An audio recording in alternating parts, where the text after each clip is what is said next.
vamos a hablar justo con Dania Rabelli, es consejera del Instituto Nacional Electoral, que nos cuente un poco, pues, qué es lo que se decidió, ¿no? Dania, ¿cómo estás? Buenos días. Muy buenos días, Adela, un gusto estar en tu programa. Igualmente, pues sí es bien preocupante esto, ¿no? Yo no Pues entiendo estamos si... en acatamiento. Cuéntame. Sí, a ver, estamos en acatamiento de una instrucción que nos dio la Sala Superior para que emitiéramos estos lineamientos generales para regular y fiscalizar lo que ha denominado la Sala Superior como procesos políticos y que ha dicho que son de naturaleza intrapartidista. A pesar de eso, también reconoció que ciertamente podría desbordarse los límites constitucionales y legales en el marco de estos procesos intrapartidistas y podría generarse un riesgo de equidad a la próxima contienda electoral, y por eso nos ordena que emitamos estos lineamientos. Pero también hay que decir que el INE ya estaba actuando a través de la Comisión de Quejas y Denuncias, dictando medidas cautelares, también ya había establecido ciertas reglas en la propaganda que se hiciera. Había establecido alguna regla la Comisión de Fiscalización. Incluso nosotros ahora, como no estamos en proceso electoral, no existe un monitoreo que se tenga que hacer, pero ante estas cuestiones inéditas que estábamos viendo, se ordenó que se hiciera ese monitoreo desde el 15 de junio para que se recolectara toda la propaganda y quedara evidencia de lo que había en todo México. También el propio Consejo General ordenó que hubiera una correcta coordinación entre todas las áreas para que, si a lo mejor en el ámbito de las quejas y denuncias se advertía cierta propaganda y se certificaba, se la pudiera mandar a la línea técnica de fiscalización para que también le sirviera, o si lo hacían nuestros órganos desconcentrados, también nos pudiera dar esa información y la pudiéramos utilizar. Entonces ya veníamos trabajando en ese ámbito, pero ahora además la Sala Superior nos dijo, da muchas claridades que no se tenían, como por ejemplo lo que mencionabas tú, el tope de gasto, cuántas aportaciones pueden hacer las personas, de qué monto puede hacer cada persona una aportación, incluso las personas involucradas o los simpatizantes y militantes, y eso es lo que establecimos específicamente en los lineamientos que se emitieron el día de ayer. ¿Y a ti te parece que son estos lineamientos suficientes para ordenar el proceso, aunque haya sido tarde, etcétera? Yo creo que ciertamente este tipo de circunstancias no las habíamos tenido y sí es inusual. Pues es que son ilegales, no las habíamos visto porque son a todas luces ilegales, ¿no? No están dentro de la ley electoral. Es completamente inusual, incluso me parece que no va con la cotidianidad democrática y de derecho el que se establezcan reglas con posterioridad a que estamos nosotros viendo los actos. Como estas no les gustan, déjenme hago otras, ¿no? Que sí les acomoden. Por eso en su momento, con lo que sí tenemos en el marco legal, se empezó a actuar en el ámbito de atribuciones del INE, diciendo con mucha claridad que a nosotros no nos corresponde calificar si estamos ante actos anticipados de pre-campaña o campaña. Eso le corresponde al Tribunal Electoral del Poder Judicial de la Federación y no lo ha hecho.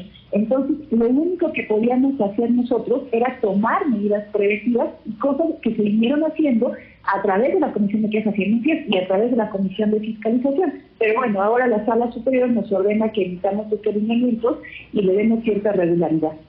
Ahora, pues va a estar bien difícil la fiscalización, ¿no? Si, pues hasta hace poco en unas hojitas presentaban o en un Word, pues va a estar bien difícil, ¿no?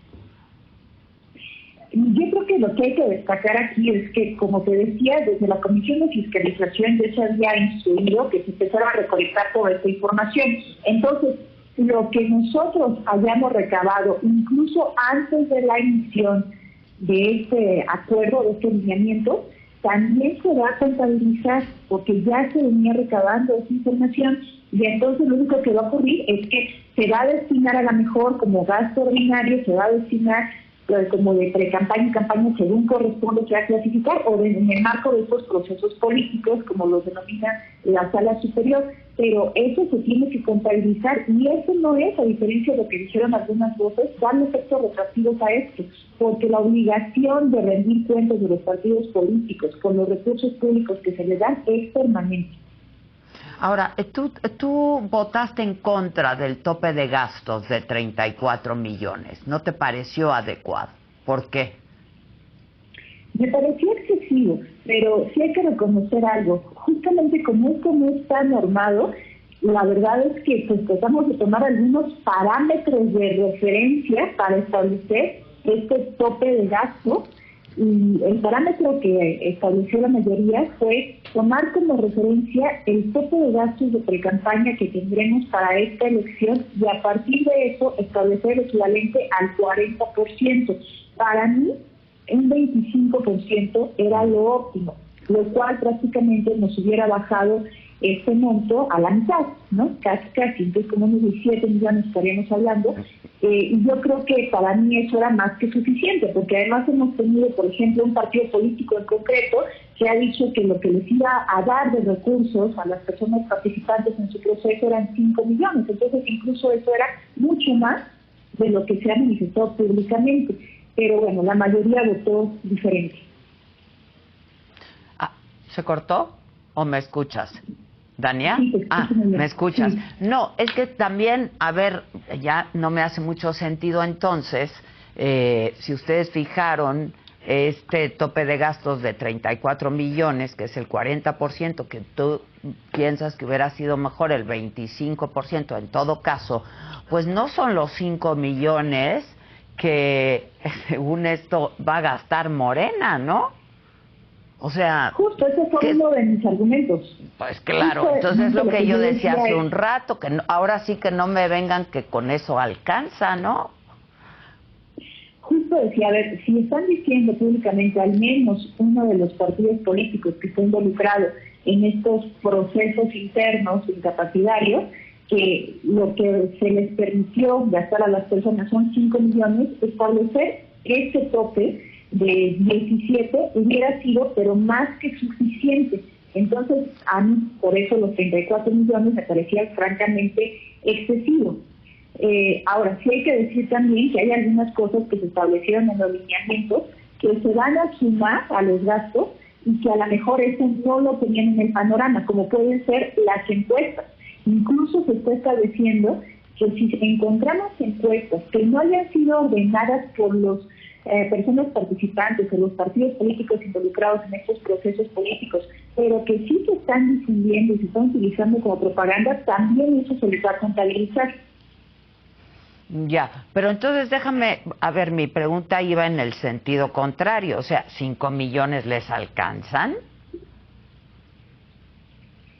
No lo sé, la verdad es que pues para un proceso intrapartidista que están diciendo que ese es su objetivo, pues a lo mejor sí, pero no podría yo decir. Ya. Ahora, esto de la propaganda, no me queda claro. ¿Y cuáles van a ser en todo caso las sanciones? ¿De qué tamaño van a ser? ¿Cómo van a ser, Dania? A ver, pueden ser las sanciones en el marco, obviamente, de la fiscalización, cuando no se cumplan, primero, cuando no se cumplan específicamente con poner de manera visible y expresa una leyenda, parecido a lo que vemos en la etapa de precampaña, pero aquí diciendo pues cuál es la calidad de la persona inscrita en el proceso político y específicamente la denominación del proceso político en el cual está compitiendo. Cuando eso no ocurra, se va a ordenar el retiro inmediato. Además, con esta propaganda que no cumpla con estas directrices que se está dando específicamente, incluso incluyendo las ubicaciones que se permiten y demás, se puede sancionar por 2 vías. Una es la vía, digamos, ordinaria, en donde pues establece un catálogo de sanciones, la propia legislación, que pueden ser de multas, por supuesto, e incluso amonestaciones, pero me parece que en este caso no aplicaría, y otra es la vía de fiscalización. Y por la vía de fiscalización tienen que establecer los criterios. Generalmente lo que hacemos con este tipo de propaganda es poner un monto equivalente a lo que nosotros cotizamos en el mercado que se encuentra esa propaganda como sanción. Ya. Ahora, ¿no te parece que esto deja muchos vacíos todavía? ¿No? Muchos cabos sueltos, muchos vacíos. Pues a mí me parece que los lineamientos, nos dieron muy poco tiempo para hacerlo también, hay que decir eso, nos dieron 5 días naturales y nos notificaron el viernes. Sí, lo entiendo, aquí, digo, lo hemos platicado aquí, lo entiendo, pero... Entonces, sí, a ver, estuvimos trabajando arduamente, pero más allá de eso, yo creo que sí se hizo un trabajo muy serio y exhaustivo con base en los criterios que ha emitido la autoridad jurisdiccional, y con base en eso vimos toda la claridad que me parece que se podía dar con los elementos que tenemos, estableciendo claramente, por ejemplo, qué vamos a entender por conceptos básicos como elementos de naturaleza electoral o equivalentes o actos anticipados de pre-campaña, estableciendo también los topes de gasto que no se tenían, las aportaciones, cómo se va a hacer en su momento la fiscalización, cuáles son las prohibiciones para las personas servidoras públicas, cuáles son las prohibiciones también en materia de propaganda, un rubro específico de quejas. La Sala Superior ya dijo que esto se va a ver a través de la vía especial sancionadora, lo cual es importante porque implica que para estos procedimientos todos los días se van a considerar hábiles y tienen que ser procedimientos expeditos. Entonces, me parece que sí se hizo una regulación exhaustiva con los elementos y sobre todo criterios jurisdiccionales que tenemos ahora. Ya, con lo que tienen, pues, ¿no?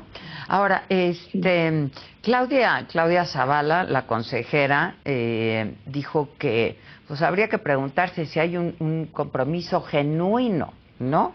De cumplir la ley electoral en este caso. ¿Lo ves, Dania?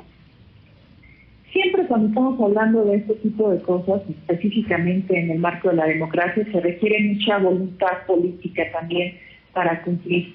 Creo que eso es fundamental. Por ejemplo, lo vemos en el caso de las personas servidoras públicas, ¿no? que están en el ejercicio de un encargo. Es muy relevante que exista también esta voluntad política para cumplir con las reglas que se están estableciendo. Pero bueno, si eso no llegase a ocurrir, pues para eso están las instituciones y las autoridades competentes para velar porque se cumplan y hacer todo lo que está en el ámbito de nuestras atribuciones para que, pues, si no se cumple, pues se sancione. Pues se puede inhibir ese tipo de conductas. ¿Pudiera alguno de los contendientes perder hasta su oportunidad de registro? Es una posibilidad que se contempla en la legislación cuando se compruebe que se realizaron actos anticipados de precampaña. La legislación... Pero ya los legalizaron, ¿no? Ahora ya los legalizaron, o sea, hicieron una ley para lo que está pasando.